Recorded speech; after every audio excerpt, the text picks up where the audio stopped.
이 시간 오늘 우리에게 주신 하나님의 말씀 함께 나누겠습니다. 오늘 함께 나눌 하나님의 말씀은 열왕기상 11장 21절에서 25절의 말씀입니다. 함께 읽겠습니다. 하닷이 애굽에 있어서 다윗이 그의 조상들과 함께 잔 것과 군대 지휘관 요압이 죽은 것을 듣고 바로에게 아뢰되 나를 보내어 내 고국으로 가게 하옵소서. 바로가 그에게 이르되 내가 나와 함께 있어 무슨 부족함이 있기에 내 고국으로 가기를 구하느냐. 대답하되 없나이다. 그러나 아무쪼록 나를 보내옵소서 하였더라. 하나님이 또 엘리아다의 아들 르손을 일으켜 솔로몬의 대적자가 되게 하시니 그는 그의 주인 소바왕 하닷 에셀에게서 도망한 자라. 다윗이 소바 사람을 죽일 때에 르손이 사람들을 자기에게 모으고 그 무리의 괴수가 되어 다메섹으로 가서 살다가 거기서 왕이 되었더라. 솔로몬의 일평생에 하닷이 끼친 환난 외에 르손이 수리아 왕이 되어 이스라엘을 대적하고 미워하였더라. 아멘.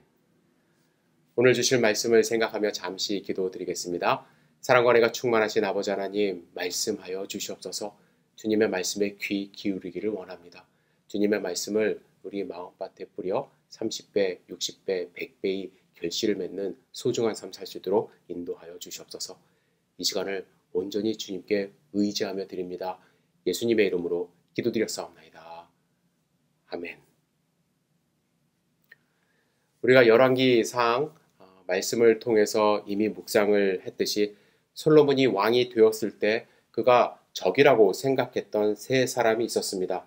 요압, 시므이, 그리고 아도니아입니다.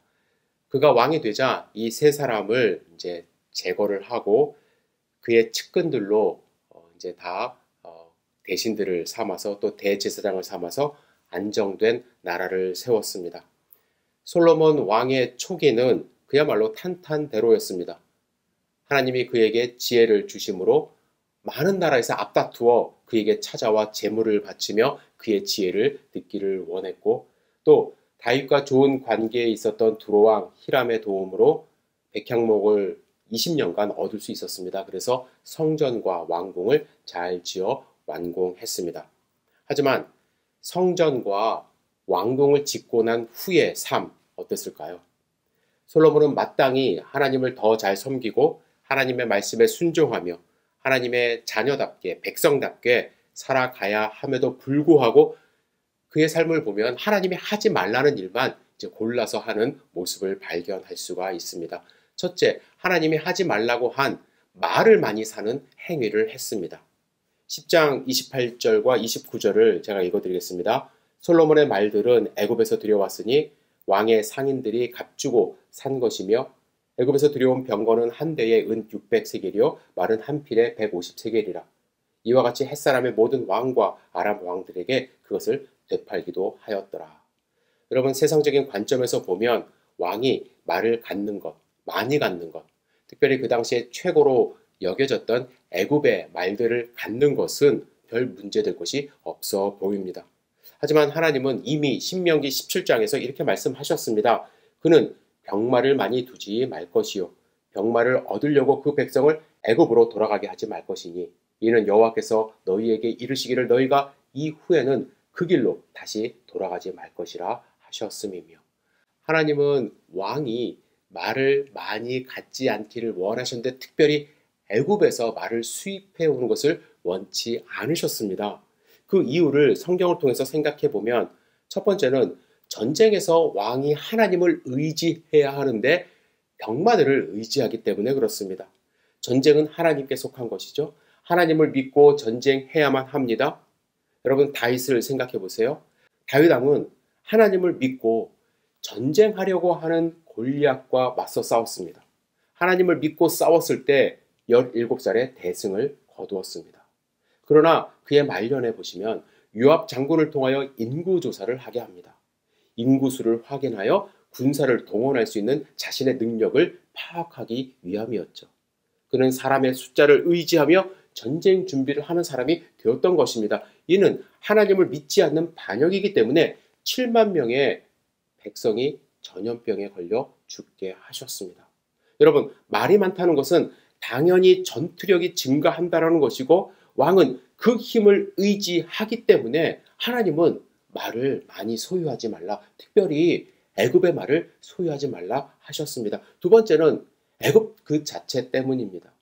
당시에 애굽인의 말 사육법은 세계에서 최고로 알려져 있었습니다.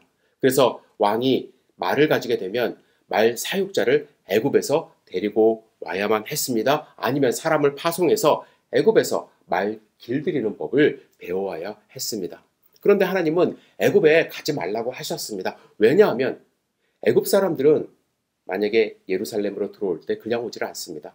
자기가 믿는 신을 가지고 옵니다. 우상을 갖고 와요. 또한 유대인들이 그곳에 가게 되면 그들의 신을 섬기게 되기 때문입니다. 유대인 랍비들이 구약 성경을 해석해 놓은 미드라시라는 책에 보면 우리가 좀 전에 읽었던 신명기 17장에 그 말씀을 이렇게 해석을 합니다. 나는 애굽으로 사람을 보내어 말 길들이는 법을 배우기를 원치 않는다. 애굽 사람들은 우상을 섬기는 악한 사람들이다. 그것에서 말 사육법을 배우러 갔다가 우상까지 배우기가 쉽기 때문이다. 랍비들은 이렇게 해석했습니다. 그들이 가지 말아야 하는 이유, 우상을 섬기게 되는 법을 배우기 때문이라는 것이죠.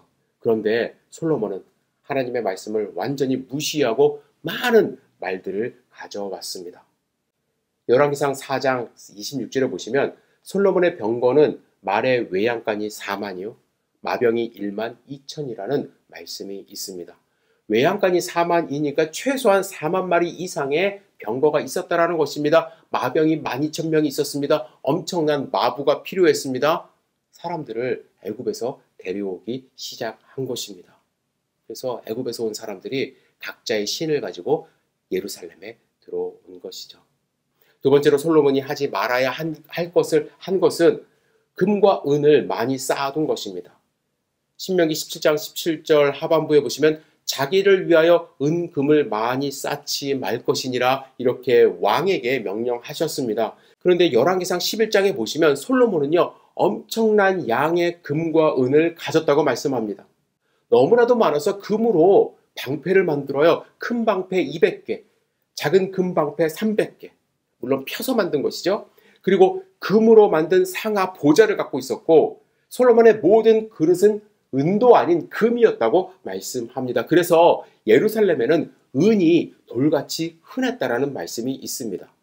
그런데 여러분 잘 생각해 보세요. 하나님이 왜 금을 쌓아두지 말라고 하셨을까요? 금은 중요한 자산으로 변치 않는 그러한 재산으로 인정받지 않습니까? 사실 금 자체가 죄는 아닙니다. 그런데 잘 보세요. 은금을 자기를 위하여 쌓지 말라고 하나님이 말씀하십니다. 쌓는다라는 표현을 생각해 보세요.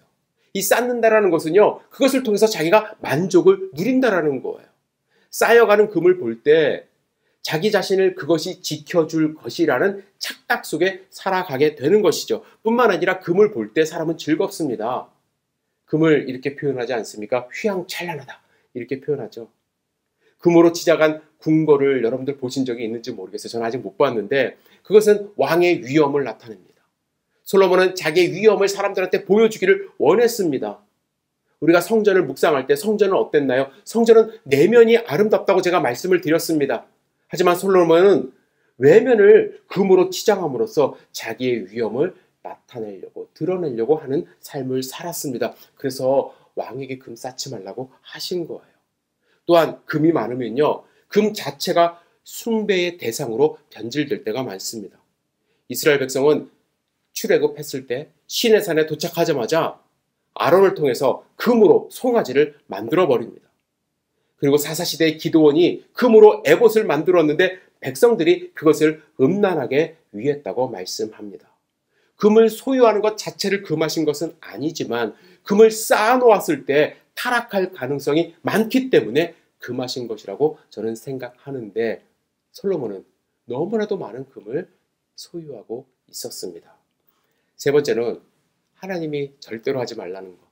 이방 여인과 하나님을 믿지 않는 여인과 결혼하지 말라 하셨는데 너무나도 많은 이방 여인과 결혼합니다. 특히 정략적으로 결혼을 했는데 바로의 딸과 결혼하지 않았습니까? 뿐만 아니라 모압, 암몬, 에돔, 시돈, 히타이트 주변에 있는 모든 이방 여인들과 결혼을 합니다. 외국 여인이라고 다 뭐 나쁜 것은 아니죠. 근데 이 이방 여인들 하나님을 알지 못하기 때문에 문제가 되는데 열왕기상 11장 2절에 보시면 이런 말씀이 있습니다. 여호와께서 일찍이 이 여러 백성에 대하여 이스라엘 자손에게 말씀하시기를 너희는 그들과 서로 통혼하지 말며 그들도 너희와 서로 통혼하지 말게 하라. 그들이 반드시 너희 마음을 돌려 그들의 신들을 따르게 하리라 하셨으나 하나님이 이렇게 그들의 마음이 돌아갈까봐 이방 여인들과의 결혼을 금하셨습니다. 그런데 11장 3절에 보면 믿기지 않는 말씀이 있습니다. 왕은 후궁이 700명이고 첩이 300명이라. 그의 여인들이 왕의 마음을 돌아서게 하였더라. 여러분 한번 상상해 보세요. 궁 안에 1000명의 후궁과 첩들이 있습니다. 그런데 이들은 그들 혼자만 이렇게 방에 있는 것이 아니죠. 외국에서 올 때에 시녀들도 함께 데리고 왔습니다. 그리고 그들이 섬기는 우상도 함께 가지고 왔습니다. 솔로몬의 왕궁은 우상들이 창궐했던 것이죠. 그래서 결국 3절 하반부부터 11장 3절 하반부부터 4절까지 이런 말씀이 있습니다. 그의 여인들이 왕의 마음을 돌아서게 하였더라. 솔로몬의 나이가 많을 때에 그의 여인들이 그의 마음을 돌려 다른 신들을 따르게 하였으므로. 솔로몬이 나이가 많아졌을 때 어떻게 됐다고요? 결국 하나님으로부터 마음을 돌려 우상을 섬기는 사람이 되었다고 말씀합니다. 솔로몬은 하나님이 주신 지혜로 부국강병한 나라를 이루었습니다. 세상 모든 사람들이 부러워하는 왕이 되었습니다. 그러나 그가 얻은 부와 권력으로 하나님만 섬기고 하나님 말씀만 따르는 삶을 산 것이 아니라 하나님이 하지 말라는 금을 쌓았고 하지 말라는 수많은 말을 수입했고 하지 말라는 이방 여인과 결혼 너무나도 많이 했습니다. 하나님은 이런 솔로몬을 그냥 두고 보실 수가 없었습니다. 자기가 잘나서 그런 줄 아니까. 하나님은 솔로몬이 자기가 무엇을 잘못하고 있는지 깨닫기를 원하셨습니다. 그래서 오늘 본문에 보시면 그에게 두 적을 붙이십니다. 두 적을 붙여요. 오늘 본문에 나오는 이 두 적의 특징이 있어요. 첫 번째는요. 솔로몬이 적수라고 생각하지 않았던 자들이 적수가 되어서 일어난 것입니다. 먼저 하닷이라는 사람이 등장해요. 이 하닷은 어떤 사람이냐? 다윗이 왕이 되었을 때 요압 장군이 에돔의 6개월을 주둔하면서 에돔 남자들을 다 진멸하려고 할 때가 있었습니다. 그때 하닷은 나이가 어렸어요. 그래서 간신히 살아남았습니다. 이 나이 어린 하닷이 애굽 땅으로 가게 됩니다. 거기서 바로 왕의 어떤 후회를 사랑을 얻어서 그 안에서 자라게 돼요. 그래서 거기서 성장을 하여 솔로몬의 적수가 되어 나타난 것입니다. 생각지도 않았던 사람이 적수가 되어서 나타난 거예요. 그리고 르손이라는 사람이 있었는데 이 사람도 다윗 시절에 전쟁에서 도주한 사람이에요. 폐잔병에 불과한 사람이었습니다. 그런데 그가 또 성장한 거예요. 다메섹의 왕으로 솔로몬의 위협이 되어서 나타난 것입니다. 그런데 이 모든 배경에는 누가 있어요? 하나님이 계시다고 본문은 말씀하세요. 솔로몬이 너무나도 교만하고 하나님을 모르는 삶을 살았기 때문에 하나님이 그에게 적들을 붙여 주신 거예요. 이 두 사람이 가진 또 다른 특징이 있어요. 이 적들은 다윗과 안 좋은 관계 속에서 어릴 때부터 이 적개심을 키우던 자들이라는 거예요. 하닷은 아까 말씀드렸듯이 요압이 에돔 남자들을 진멸했을 때 가까스로 살아남아 바로 왕 바로가 키워준 사람입니다. 그리고 바로가 자기의 처제를 아내로 주었어요. 그래서 궁에서 같이 살자고 이렇게 이야기를 합니다. 22절에 보시면 바로가 그에게 이르되 내가 나와 함께 있어 무슨 부족함이 있기에 내 고국으로 가기를 구하느냐? 대답하되 없나이다. 그러나 아무쪼록 나를 보내옵소서 하였더라. 바로 궁에서 부족함 없이 살 수 있는 사람이었지만 마음 가운데 있었던 그 평생의 원한 그것 갖고자 자기 나라 아무것도 없는 자기 고국으로 돌아가고자 했던 것입니다. 요압이 죽었다는 소식을 들었을 때 나는 이제 복수할 수 있겠다. 솔로몬과 대항하기 위하여 올라온 것입니다. 그런데 이상한 것은요. 솔로몬은 바로 왕의 사위 아닙니까? 딸을 주었어요. 그런데 하닷이 그를 치러 올라간다고 했을 때 그를 더 이상 말리지 않았습니다. 옆에서 보니까 그의 적개심이 이해가 됐던 것 같아요. 여러분 르손도 마찬가지예요. 다윗이 소바 사람들을 죽일 때 르손은 작게 있었어요. 사람들을 모아서 다메섹에 가서 이제 살기 시작합니다. 거기서 조금씩 조금씩 세력을 키운 거예요. 그래서 솔로몬이 왕이 되었을 때, 솔로몬이 자기를 별로 생각하지 않는다고 생각했을 때 솔로몬을 괴롭히는 자가 되어 나타난 것입니다. 솔로몬은 사실 이 둘을 신경 쓰지 않았습니다. 왜냐하면 그는 눈에 보이는 적들만 진짜 적으로 생각했기 때문에 그래요.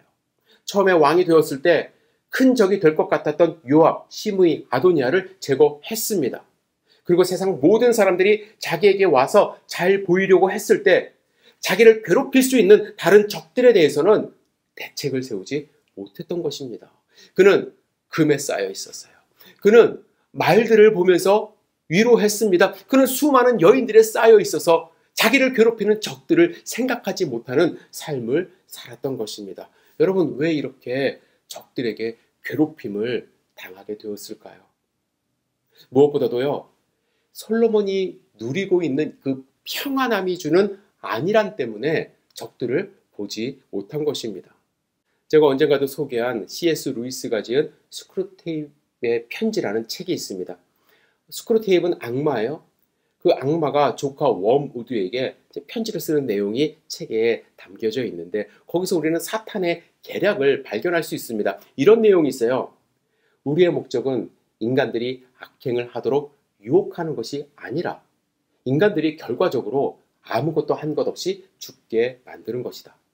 웜우드야, 명심해 들어라. 우리의 목적을 달성하기 위하여 내가 할 가장 중요한 일은 인간들을 타락하고 편안하게 만드는 것이다. 인간들이 누구에게도 방해되지 않고 마음먹은 대로 살 수 있다는 생각을 가지게 하거라. 정신적인 투쟁의 의욕을 죽이는 것이 유령이다. 우리의 두 가지 무기를 결코 잊지 말아라. 그것은 무관심과 연기이다. 인간들에게 부와 편안을 주어 남에게 무관심하게 하거라. 그리고 그들에게 편리와 만족을 주어 모든 고상한 계획을 연기하게 만들어라. 여러분, 스크루테이프가 말하는 고상한 계획이라는 게 무엇입니까? 신앙인들이 갖는 계획. 하나님께 기도하는 것. 하나님의 말씀을 읽는 것. 하나님을 찬양하는 것, 예배하는 것 아닙니까? 그런데 평안함을 주어서 기도할 필요가 없게 만들라라는 거예요. 나에게 문제가 없기 때문에 하나님의 음성에 귀 기울이는 것을 연기하도록 만들라라는 것입니다. 솔로몬 금이 쌓여 있어요. 수많은 말들이 보입니다. 그는 스스로 강하다는 생각을 했고 수많은 이방 여인들과 결혼하며 이방 신들을 보면서 자기의 부를 또한 과시합니다. 누구보다도 평안하고 누구보다도 안락한 삶을 살았기 때문에 고상한 계획을 실행하지 않은 거예요. 하나님을 의지하지 않았습니다. 오히려 그에게 평안이 그에게 독이 되어 돌아온 것입니다. 그를 괴롭히는 적을 발견하지 못한 것입니다. C.S. 루이스는 고통은 하나님의 확성기다라고 이야기를 했습니다. 평안보다는 고난 속에서 하나님의 음성에 귀를 기울인다라는 것이죠. 하지만 그렇다고 해서 고난이 무조건 선하다 그런 것이 아니에요. 고통을 받는다고 고난 속에 있다고 즐거워할 필요는 없습니다. 하지만 분명한 것은 세상이 주는 평안은 우리의 눈과 귀를 닫게 한다는 것을 아셔야만 합니다. 솔로몬은 지혜로웠어요. 너무나도 많은 재산이 있었습니다. 만일 그가 교만하지 않고 하나님을 더욱 의지하는 삶을 살았다면 주변에 생기는 적들에 대해서도 지혜롭게 대처할 수 있었을 것입니다. 여러분, 혹시 평안한지 모르겠어요. 나는 평안해. 아무 일 없어. 그러나 사도 바울의 경고의 말씀을 여러분들 귀담아 들어야 해요. 서 있다고 생각할 때 넘어질까 조심하라. 우리는 늘 겸손히 하나님의 음성을 들어야만 합니다. 그럴 때 하나님의 축복 안에서 진정한 평안을 누릴 수가 있게 되는 것이죠. 초대교회가 성장할 때에 로마의 황제는 그리스도인들이 자꾸 늘어나는 것에 대해서 위협을 느꼈습니다. 그래서 신하들을 불러놓고 그리스도인들을 없앨 방법을 논의합니다. 황제는 뭐라고 얘기했냐면 로마의 법률을 강화시켜서 그리스도인들을 무조건 좀 죽이자고, 많이 좀 이렇게 학대하자고, 이러한 법을 아예 만들자고 제안을 했습니다. 그러나 한 신하가 황제의 의견에 반대합니다. 왜냐하면 그들을 죽이면 그들은 뭐라고 생각하냐면 순교자가 된다라고 생각을 한다라는 거예요. 그래서 다른 그리스도인들이 이 순교자들을 더욱 추앙하기 때문에 역효과가 난다고 이야기를 합니다. 그래서 그 신하는 황제의 방법보다는 죽이지는 말고 잔인하게 고문해서 고통 가운데 있게 하자고 대안을 내놓습니다. 그러자 옆에 있던 신하가 뭐라고 얘기했냐면요. 저 예수쟁이들은 심한 고문만 받기만 하면 예수의 십자가 고난에 동참한다고 좋아한다고 이야기를 합니다.